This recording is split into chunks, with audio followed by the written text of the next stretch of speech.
Hello, everyone, and welcome to Burn the Ship, the podcast that helps entrepreneurs go all in on their business, and we connect them with professionals that can help them do so. Today, we have a very special guest. We have Andrew Chumney with PolyPhaze. How you doing today? I'm doing well. How are you? Doing good. Thank you so much for coming to join us today. Thank you. Yes, we understand that time is one of our most valuable resources, so we're going to go ahead and jump into things. Tell us a little bit about yourself.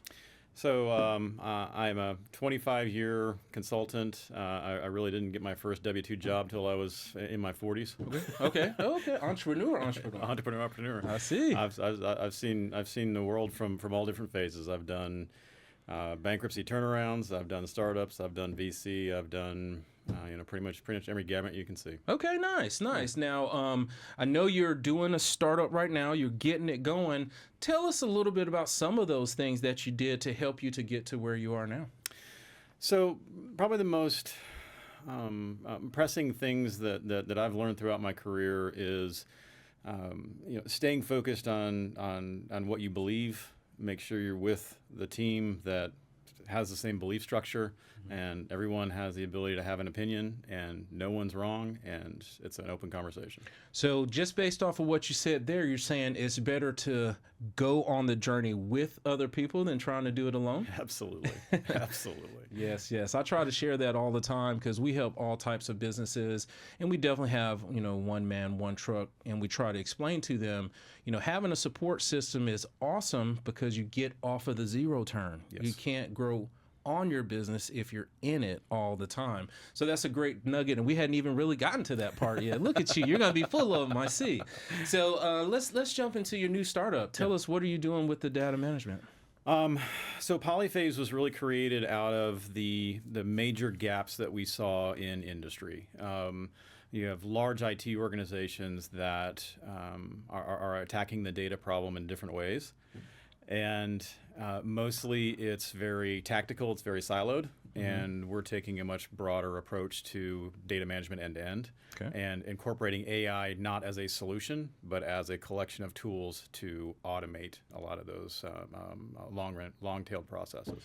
Are they just putting together equations to get an idea of what could possibly happen in the future, or are they reading the data and organize it? What is the AI products doing? What are they doing?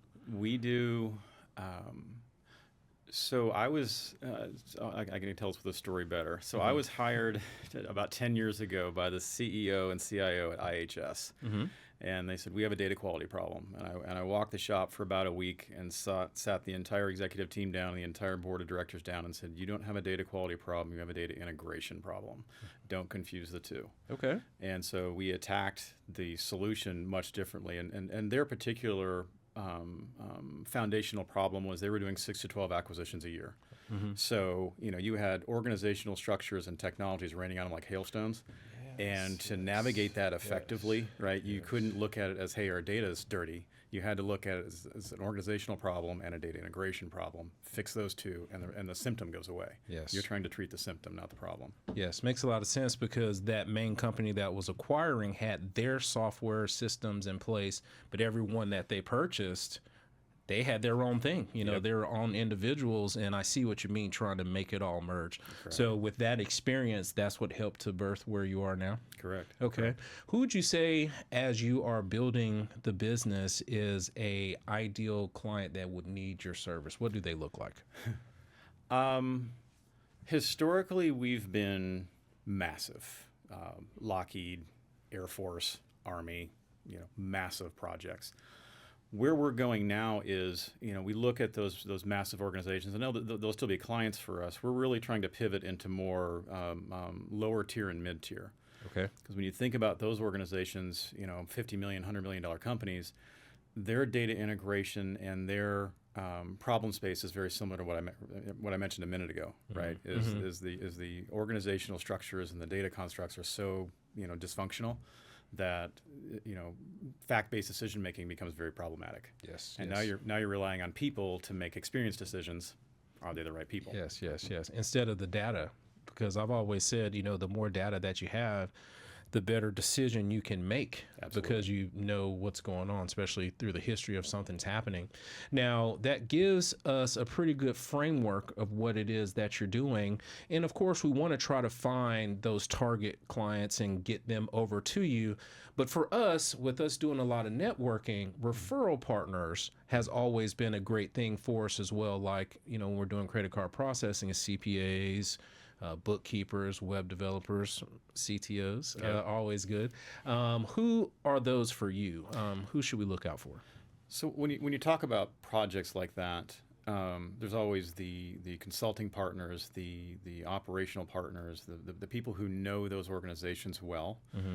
For example, one project I did a couple of years ago was a succession plan for an electrical contractor, right? And they found me through a network, just like you're describing, and I was able to help guide them through the transition from their original founders to some of them were their kids, some of them were a second tier that was already in place of the company, right? And so finding those kinds of networks to say, hey, I have a client who has a problem, and they're not finding the right guidance to get through that problem is very valuable to us. Okay. Right. We build a technology, but we don't know everyone who has a problem within it. Yes, makes a lot of sense. Now, you've had a wealth of experience. Like you said, you're on the opposite end of most people, because most people go the corporate route, then jump into entrepreneurship.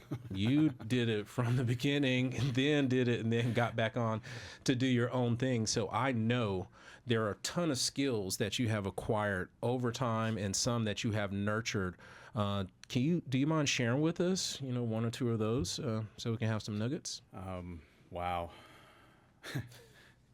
There's a lot. Yes. In the corporate world, having just come out of it, I think one of the most stark contrasts that I've rediscovered is large organizations have a very limited ability to innovate. It's just not part of the culture. Yes.